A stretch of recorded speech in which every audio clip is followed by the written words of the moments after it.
அவரிடத்தில் தொழும்படி அவரிடத்தில் கொண்டு வந்தார்கள். வந்தவர்களை சீஷர்கள் அதட்டினாலே இயேசு அதை கேட்டு விசனப்பட்டு, சிறு பிள்ளைகள் என்னிடத்தில் வருகிறதற்கு இடம் கொடுங்கள், அவர்களை தடை பண்ணாதீர்கள்.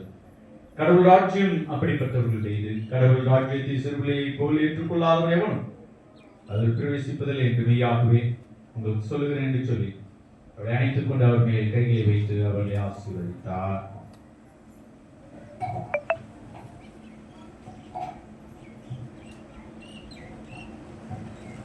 கிறிஸ்துவுக்குள் பிரியமானவர்களே, இந்த சிறு பிள்ளை உங்களுடன் கடவுளுக்கு சொந்தமாயிருக்கிறார். கிறிஸ்துவின் உறுப்பினராகவும் பரலோக ராஜ்யத்திற்கு சுதந்திரவாளியாகவும் இவர் வளர்ச்சி அடையும்படி பரிசுத்த ஸ்நானத்தினால் விசுவாச குடும்பத்தாருடன் வீட்டாருடன் அவர் இணைக்கிறார். ஞான ஸ்நானம் பெறுவதற்கு பிள்ளையை கொண்டு வருகிறார்கள். ஞான ஸ்நானத்திற்குரிய விசுவாசத்தை அறிக்கை செய்வதும் கிறிஸ்துவின் வழியில் அவர்களை வளர்க்க வாக்கு கொடுப்பதும் பெற்றோர்களுடைய கடமையாகும். அதனாலே நான் கேட்கிற கேள்விகளுக்கு தெளிவாக புரிந்து கொண்டு பதில் கூறும்படி அன்பாய் அழைக்கிறேன். பிதா, குமாரன், தூய ஆவி ஆகிய ஒரே கடவுளை நீங்கள் விசுவாசிக்கிறீர்களா? அப்படியானால் நாம் நமது விசுவாசத்தை அறிக்கை செய்வோம். திருச்சபையார் நாம் யாவரும் எழுந்து பெற்றோர்களோடு இணைந்து அப்போஸ்தலர் விசுவாச பிரமாணத்தை சொல்லுவோம். வெளியில் இருக்கிறவங்களும் கொஞ்சம் ஏஞ்சிக்கிடுங்க சார். வெளியில் இருக்கிறவங்களும் ஏஞ்சி நில்லுங்க. ஏஞ்சி நில்லுங்கன்னா எல்லாருமே ஏஞ்சி நிற்கணும் ப்ளீஸ். நாம் சேர்ந்து சொல்லுவோம். வானத்தையும் பூமியும் படைத்த சர்வவல்லமை பிதாவாகிய தேவனை அவருடைய குமாரனான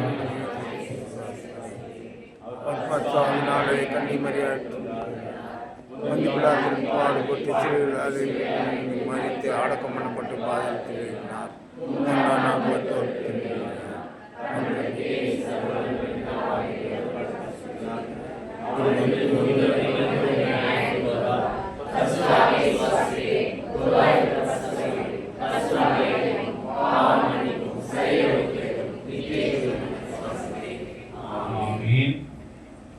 இந்த குழந்தை கிறிஸ்துவ குடும்பத்தில் வளரும். இவர் கிறிஸ்துவை தன் மீட்பராக அறிந்து கொள்ளத்தக்கதாக திருச்சபையின் போதனையிலும் வழிபாட்டில் வளர்க்கப்படவும் முயற்சி செய்வீர்களா? இந்த குழந்தைக்கு இடர்கள் உண்டாகாதபடி உங்கள் வாழ்க்கையை ஒழுங்காக நடத்த முயற்சி செய்வீர்களா? இவர் பரிசுத்த ஆவியினால் விசுவாசத்தில் வேரூன்றி கர்த்தரின் பந்தியில் பங்கு பெறவும் திருச்சபையின் அந்யோன்யத்தில் கடவுளை உண்மையாய் சேவிக்க உலகத்தில் செல்ல உதவியாக இருக்கும்படி இவர் பிற்காலத்தில் திருச்சபையின் முழு உறுப்பினராக அதாவது திடப்படுத்தல் பெற இந்த குழந்தையை நீங்கள் உற்சாகப்படுத்துவீர்களா? திருச்சபையாரே, இந்த குழந்தை உங்கள் மத்தியில் உள்ள ஏனைய பிள்ளைகளும் கிறிஸ்துவை பற்றிய அறிவிலும் அன்பிலும் வளர்வதற்கு ஏதுகரமாயிருக்க நீங்கள் கிறிஸ்துவின் திருச்சபையின் உறுப்பினராக உங்கள் அழைப்புக்கு உண்மையுள்ளவர்களாக இருப்பீர்களா? நான் சொல்வதை நீங்க தொடர்ந்து சொல்லுங்கள். கடவுள் தாசையுடன் அப்படியே நடப்போம். எங்கள் ஐக்கியத்தில் பிள்ளையை ஏற்றுக்கொள்கிறோம்.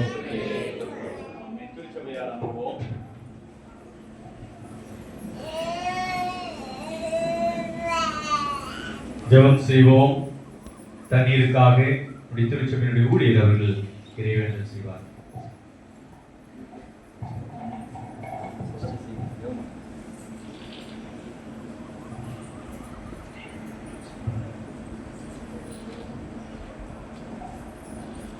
இருக்கக்கூடாது. இந்த நேரத்தில் திருமுழுக்கு என்று ஆயத்தப்பட்டு கொண்டு வரப்பட்டிருக்கின்ற குழந்தையை உங்களுடைய தூய ஆவியாலை பரிசுத்தப்படுத்த வேண்டும். ஆயத்தமாக வெளிப்படுகிறோம்.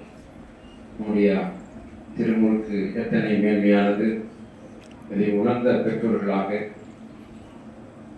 திருச்சபை மக்களாக இந்த நேரத்தில் இந்த திருமுழுக்கின் இந்த தண்ணீருக்காக நாங்கள் வேண்டிக் கொள்கிறோம். ஜலத்தினாலே பரிசுத்தமாக்கப்படும் என்ற வார்த்தையை நினைவுகிறோம். இந்த தண்ணீரை நம்முடைய தூய ஆவியினாலே பரிசுத்தப்படும். இயேசுவின் நாமத்தில் வேண்டிக் நல்ல பிதாவே, ஆமென்.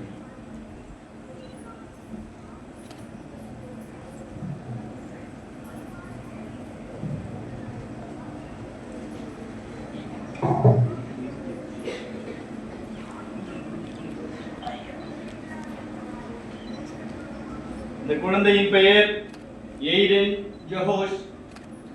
பிதா, குமாரன், தூயாவின் திருப்பெயராலே இவருக்கு திருமுழுக்கு கொடுக்கிறேன். இவருடைய நெற்றியிலே சிலுவையின் சின்னத்தை வரைந்து கிறிஸ்துவின் மந்தையாகிய திருச்சபையில் ஏற்றுக்கொள்கிறேன். இது முதலில் இவர் ஒருபோதும் வெட்கப்படாதபடிக்கு கிறிஸ்துவை தன் சொந்த ரட்சகராக ஏற்றுக்கொண்டு ஒவ்வொரு நாளும் தன்னுடைய பெற்றோர்களால் வளர்க்கப்பட ஆண்டவர் தாமே அருள் செய்து காப்பாராக. ஆமென். ஒன்றில்லை.